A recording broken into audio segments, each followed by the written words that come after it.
अस्सलाम वालेकुम dear students, welcome to my YouTube channel. उम्मीद करती हूँ कि आप सब खैरियत से होंगे। हम स्टडी कर रहे हैं 9th की बायो का चैप्टर 8 न्यूट्रिशन, जिसमें हम डाइजेशन इन ह्यूमन पढ़ रहे हैं। पिछली वीडियोस में हमने देखा था कि डाइजेशन क्यों ज़रूरी है और डाइजेशन जो है स्टार्ट कहाँ से होती है और इसके डिफरेंट फेजेस कौन से हैं। आज हम देखेंगे डाइजेशन जो है in oral cavity.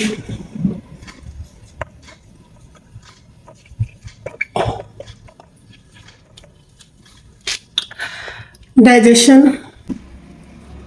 Oral cavity is the space behind mouth and has many important functions in the whole process of digestion. इनमें सबसे अहम जो फंक्शन आ जाता है वो है फूड सिलेक्शन।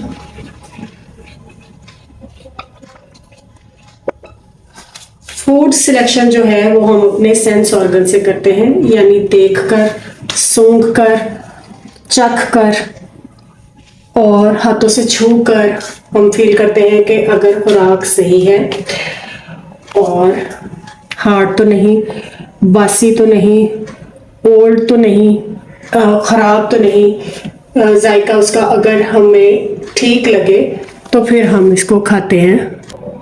अगर खाते खाते कोई मतलब है कि पत्थर आ जाए या हार्ड कोई चीज़, हड्डी कोई आ जाए दांत के नीचे, तो उसको भी फौरन जो रिजेक्ट कर दिया जाता है ओरल कैविटी में ही, उसको फेंक देते हैं बाहर, अंदर नहीं लेके जाते। सेकंड फंक्शन जो इसका है ओरल कैविटी का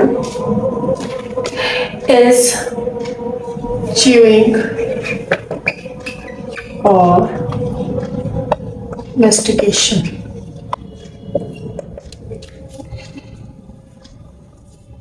खुराक को चबाया जाता है और उसको दांतों की मदद से ग्राइंड किया जाता है ओरल कैविटी। ये प्रोसेस जो है वो च्यूइंग या मैस्टिकेशन कहलाता है।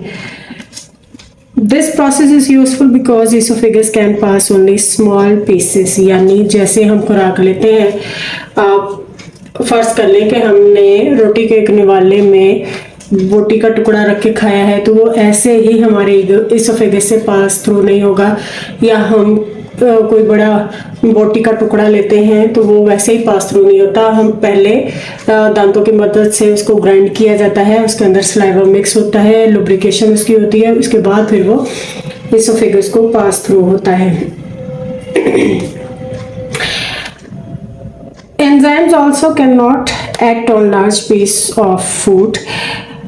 They require small pieces with large surface area to attack. यानी उनको छोटे छोटे टुकड़ों में पहले से डिवाइड किया जाता है दांतों की मदद से, फिर जो एंजाइम्स वगैरह हैं वो उसके ऊपर इफेक्टिवली काम कर सकते हैं। Third and fourth function of oral cavities are lubrication. Lubrication का क्या मतलब है कि यानी खुराक को स्लिपरी बनाया जाता है उसको। अब देख लें, ये मुंह के अंदर दांतों की मदद से ग्राइंड होती है, फिर उसमें सलाइवा में जो ग्लैंड्स मौजूद होते हैं, सलाइवरी ग्लैंड्स, वो और म्यूकस और पानी मिलकर इसको लुब्रिकेट करते हैं, यानी इसको स्लिपरी एक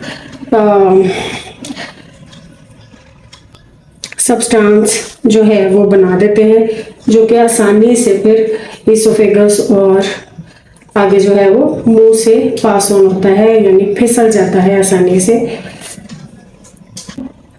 फोर्थ पॉइंट है इसका केमिकल डाइजेशन, यानी खुराक के अंदर जो ग्लैंड्स होते हैं, जैसे सलाइवरी ग्लैंड है, सलाइवा में एमाइलेज ग्लैंड होते हैं जो कि स्टार्च की डाइजेशन में अहम किरदार अदा करते हैं। तो ये भी उसके जो ये फूड का ग्राइंड किया हुआ सब्सटेंसा बन जाता है। एमाइलेज उसके ऊपर काम शुरू कर देता है और उससे सेमी डाइजेशन ऑफ स्टार्च जो है वो शुरू हो जाती है। During the process of chewing और lubrication semi digestion the pieces of food are rolled up by the tongue, यानी जुबान जो है वो उसको कभी इन दांतों के नीचे, राइट हैंड साइड वाले दांतों के नीचे, कभी लेफ्ट हैंड साइड वाले दांतों के नीचे उसको रोल अप करती है और ये एक स्लिपरी स्फेरिकल मैस बोलस जो है वो बना दे। यानी ओरल कैविटी के अंदर जितना भी प्रोसेसेस होते हैं, यानी फूड सिलेक्शन है, मेस्टिकेशन है, लुब्रिकेशन है, केमिकल डाइजेशन है, वो अल्टीमेटली एक slippery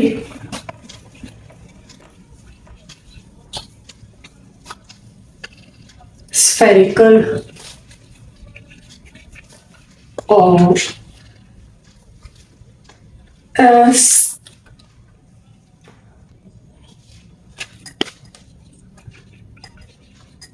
small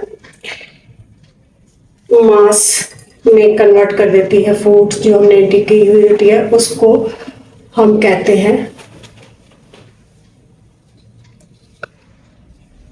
bolus. We swallow bolus and push it in esophagus through pharynx. अगली वीडियो में हम देखेंगे कि ये जो बोलस है वो इसोफेगस में उसकी डाइजेशन कैसे होती है। उम्मीद करती हूँ कि यहाँ तक आपको अच्छी तरह से समझ आ गया होगा। फिर भी अगर कोई कंफ्यूजन हो तो आप कमेंट सेक्शन में पूछ सकते हैं। Please like, share and subscribe my YouTube channel. Thank you.